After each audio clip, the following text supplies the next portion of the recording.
Bismillahirrahmanirrahim. Alhamdulillahirabbil alamin. Wassallallahu wasallam wa barak ala abdihi wa rasulih nabiyina Muhammad wa ala alihi wa sahbihi ajma'in. Amma ba'd. Kaum muslimin dan muslimat, pemirsa Fatwa TV rahimana wa rahimakumullah. Ada pertanyaan dari saudari Minarni Siddiq di kota Jambi. Assalamualaikum warahmatullahi wabarakatuh. Waalaikumsalam warahmatullahi wabarakatuh. Semoga Allah Azza wa Jalla menjaga Ustadz. Amin. Dan untuk penanya dan juga seluruh kaum muslimin semuanya. Bolehkah orang yang sakit sudah lama yang tidak bisa lagi berjalan sendiri karena sulit untuk suci dan berwudu karena sudah pakai pampers untuk menjamak salatnya biar bisa sekali wudu untuk 2 salat?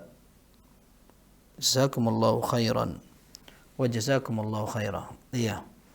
Yang pertama, semoga Allah Azza wa Jalla memberikan pahala dan juga pengguguran dosa untuk setiap orang yang sakit dengan kesabarannya dan juga dengan usaha untuk tetap beribadah kepada Allah.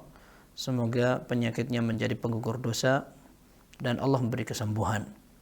Kemudian yang kedua, kita berikan atau kita ingatkan dengan sebuah hadis Nabi SAW dalam hadis yang sahih, "Idza maridal 'abdu aw safar kutiba lahu ma kana sahihan muqima." Apabila seorang yang sakit atau orang melakukan perjalanan dan dia tidak bisa beribadah seperti ketika dia sehat atau ketika dia tidak bersafar, maka Allah Azza wa Jalla akan memberikan pahala yang sempurna sebagaimana ketika dia biasa kerjakan pada saat kondisi sehat dan tidak safar.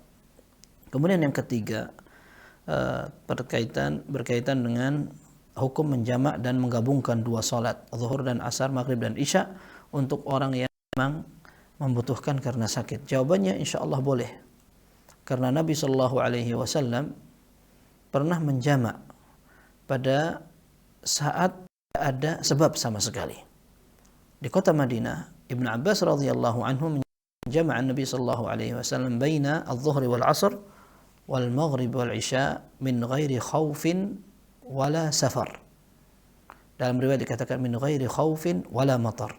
Satu saat Rasulullah SAW menggabungkan 2 salat, zuhur dan asar, maghrib dan isya di kota Madinah, tanpa ada rasa takut ketika mereka tidak sedang dirundung kondisi kepanikan maupun juga tidak ada hujan, atau bahkan dalam riwayat lain dikatakan tidak sedang bepergian. Ibnu Abbas ditanya, kenapa Nabi SAW melakukan itu? Beliau mengatakan, kai la yuhrija ummatah, agar tidak memberatkan umatnya. Para ulama sepakat, bahkan sebagian mereka menukil kesepakatan bahwa jamak tidak boleh dilakukan kecuali apabila ada sebabnya. Di antaranya adalah hujan, kemudian yang kedua takut, kemudian yang ketiga safar, kemudian berikutnya adalah sakit. Dan sakit pernah terjadi di beberapa sahabat Nabi SAW seperti Sahlah binti Suhail radhiyallahu anha, kemudian Hamnah binti Jahash radhiyallahu anha pula, ketika dua-duanya diuji oleh Allah dengan istihadah, keluar darah terus, padahal bukan di masa darah kebiasaan. Nabi SAW mengizinkan keduanya untuk menggabungkan 2 salat. Sekalipun dalam beberapa riwayat hadis Hamnah disebutkan diakhirkan salat zuhur sampai di bagian akhirnya, kemudian diajukan salat asar sampai pertama di waktunya, sehingga seolah salat zuhur dan salat asar ini digabungkan. Kemudian dia bisa bersuci, membersihkan diri dari darah yang sering keluar jumlah yang banyak itu, sehingga sekali bersuci dilakukan dengan atau dimanfaatkan untuk 2 salat.